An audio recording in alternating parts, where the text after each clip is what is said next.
Hi friends, ಮಕ್ಕಳಿಗೋಸ್ಕರ ಹೆಲ್ತಿಯಾಗಿರೋ dry fruits ಉಂಡೆ ಅಥವಾ ಲಾಡು ಮನೇಲಿ ಹೇಗೆ ಮಾಡ್ಕೊಳ್ಳೋದು ಅಂತ ಹೇಳಿ ಈ ವಿಡಿಯೋದಲ್ಲಿ ತೋರಿಸ್ತಾ ಇದ್ದೀನಿ.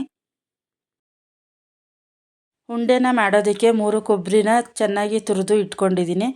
ಬಾದಾಮಿ ಗೋಡಂಬಿನ ಸಣ್ಣದಾಗಿ ಕಟ್ ಮಾಡ್ಕೊಂಡಿದ್ದೀನಿ. 1/4 kg ಖರ್ಜೂರನ ಬೀಜ ಎಲ್ಲ ತೆಗೆದು ಅದನ್ನು ಕೂಡ ಸಣ್ಣದಾಗಿ ಕಟ್ ಮಾಡಿ ಇಟ್ಕೊಂಡಿದ್ದೀನಿ.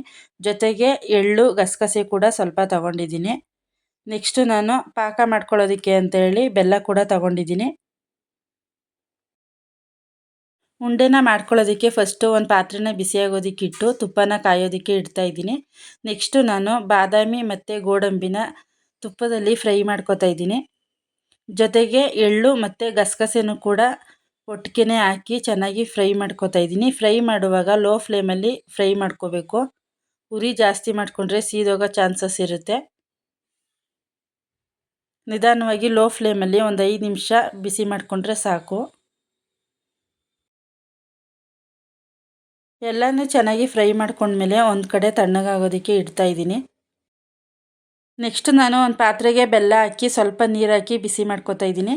ಬೆಲ್ಲ ಕರಗಿ ಒಂದೆಳೆ ಅಂಟು ಪಾಕ ಬಂದರೆ ಸಾಕು, ಜಾಸ್ತಿ ಕುದಿಸೋ ಅವಶ್ಯಕತೆ ಇಲ್ಲ. ಉಂಡೆನ ಮಾಡ್ಕೊಳ್ಳೋದಕ್ಕೆ ಹುರಿದಿಟ್ಕೊಂಡಿರೋ ಡ್ರೈ ಫ್ರೂಟ್ಸ್ ಜೊತೆಗೆ ಖರ್ಜೂರನ ಹಾಕ್ತಾಯಿದ್ದೀನಿ. ಖರ್ಜೂರ ಸ್ವಲ್ಪ ಹಸಿರೋದ್ರಿಂದ ಕಚ್ಕೊಂಡಂಗೆ ಆಗ್ತಿತ್ತು. ಎಲ್ಲನೂ ನೀಟಾಗಿ ಬಿಡಿಸಿ ಕೊಬ್ಬರಿನ ಹಾಕಿ ಎಲ್ಲನೂ ಚೆನ್ನಾಗಿ ಮಿಕ್ಸ್ ಮಾಡ್ಕೊತಾ ಇದ್ದೀನಿ. ಕೊಬ್ಬರಿನ ಎಷ್ಟು ಬೇಕು ಅಂತೇಳಿ ನೋಡಿ ಫಸ್ಟು ಹಾಕೋತಾ ಇದ್ದೀನಿ.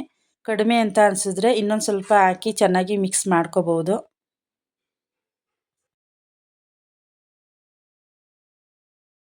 ಕೊಬ್ಬರಿನ ಜಾಸ್ತಿ ಯೂಸ್ ಮಾಡೋದ್ರಿಂದ ಟೇಸ್ಟು ಕೂಡ ತುಂಬ ಚೆನ್ನಾಗಿರುತ್ತೆ, ಉಂಡೆ ಕೂಡ ಜಾಸ್ತಿ ಆಗುತ್ತೆ. ಖರ್ಜೂರ ಹಸಿ ಇರೋದ್ರಿಂದ ಸ್ವಲ್ಪ ಕಚ್ಕೊಂಡಂಗೆ ಆಗುತ್ತೆ. ಎಲ್ಲನೂ ನೀಟಾಗಿ ಬಿಡಿಸ್ಕೊಂಡು ಚೆನ್ನಾಗಿ ಮಿಕ್ಸ್ ಮಾಡಿಕೊಂಡ್ರೆ ಬೇಗನೆ ಮಿಕ್ಸ್ ಆಗೋಗುತ್ತೆ. ಎಲ್ಲನೂ ಚೆನ್ನಾಗಿ ಮಿಕ್ಸ್ ಮಾಡಿ ಆದಮೇಲೆ ಸ್ವಲ್ಪನ ಪ್ಲೇಟ್ಗೆ ಹಾಕ್ಕೊಂಡಿದ್ದೀನಿ. ನೆಕ್ಸ್ಟು ನಾನು ಬೆಲ್ಲನ ಚೆನ್ನಾಗಿ ಸೋರಿಸ್ಕೊಂಡು ಹಾಕೋತಾ ಇದ್ದೀನಿ.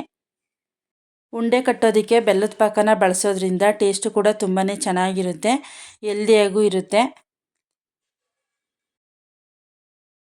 ಒಂದು ಪ್ಲೇಟ್ಗೆ ಸ್ವಲ್ಪ ಸ್ವಲ್ಪನೇ ಹಾಕಿ ಕಲಿಸ್ಕೊಳ್ಳೋದ್ರಿಂದ ಚೆನ್ನಾಗಿ ಕಲಿಸ್ಕೊಳ್ಳೋದಕ್ಕೂ ಕೂಡ ಈಸಿ ಆಗುತ್ತೆ, ಉಂಡೆ ಕಟ್ಟೋದಕ್ಕೂ ಕೂಡ ಈಸಿ ಆಗುತ್ತೆ. ಎಲ್ಲನೂ ಚೆನ್ನಾಗಿ ಮಿಕ್ಸ್ ಮಾಡಿ ಆದಮೇಲೆ ಇದನ್ನು ಒಂದು 10 ನಿಮಿಷ ಹಾಗೆ ಬಿಡಬೇಕು.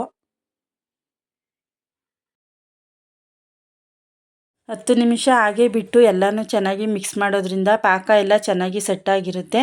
ಉಂಡೆ ಕಟ್ಟೋದಕ್ಕೂ ಕೂಡ ತುಂಬಾ ಈಸಿ ಆಗುತ್ತೆ.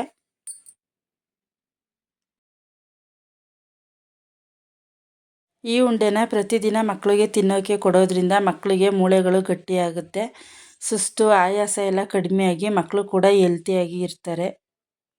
ಡ್ರೈ ಫ್ರೂಟ್ಸ್ನ ಹಾಗೆ ತಿನ್ನೋದಕ್ಕೆ ಇಷ್ಟ ಇಲ್ಲ ಅನ್ನೋರು ಕೂಡ ಈ ರೀತಿ ಮಾಡಿಕೊಂಡು ತಿನ್ಬೋದು. ಈ ಉಂಡೆಗಳನ್ನ ಮನೇಲಿರೋ ಹೆಲ್ತಿ ಇಂಗ್ರೀಡಿಯೆಂಟ್ಸ್ನ ಯೂಸ್ ಮಾಡಿಕೊಂಡು ಸಿಂಪಲ್ಲಾಗಿ ಕ್ವಿಕ್ಕಾಗಿ ಬೇಗನೆ ಮಾಡ್ಕೋಬೋದು. ಟೈಮ್ ಕೂಡ ಜಾಸ್ತಿ ತಗೊಳ್ಳೋದಿಲ್ಲ. ಈ ಡ್ರೈ ಫ್ರೂಟ್ಸ್ ಉಂಡೆ ತಿನ್ನೋದಕ್ಕಂತೂ ತುಂಬಾ ಟೇಸ್ಟಿಯಾಗಿರುತ್ತೆ, ಮಕ್ಳಿಗೂ ಕೂಡ ತುಂಬಾ ಇಷ್ಟ ಆಗುತ್ತೆ. ಯಾರು ವಿಡಿಯೋನ ಹೊಸ್ದಾಗಿ ನೋಡ್ತಿರ್ತೀರ ದಯವಿಟ್ಟು ಸೈಡಲ್ಲಿ ಬರೋ ಬೆಲ್ ಬಟನ್ನ ಪ್ರೆಸ್ ಮಾಡಿ ಚಾನಲ್ನ ಸಬ್ಸ್ಕ್ರೈಬ್ ಮಾಡ್ಕೊಳ್ಳಿ. ಈ ವಿಡಿಯೋ ನಿಮಗೆ ಸ್ವಲ್ಪನಾದರೂ ಇಷ್ಟ ಆದರೆ ಲೈಕ್ ಮಾಡಿ, ಕಾಮೆಂಟ್ ಮಾಡಿ, ನಿಮ್ಮ ಫ್ರೆಂಡ್ಸ್ ಎಲ್ರಿಗೂ ಶೇರ್ ಮಾಡಿ.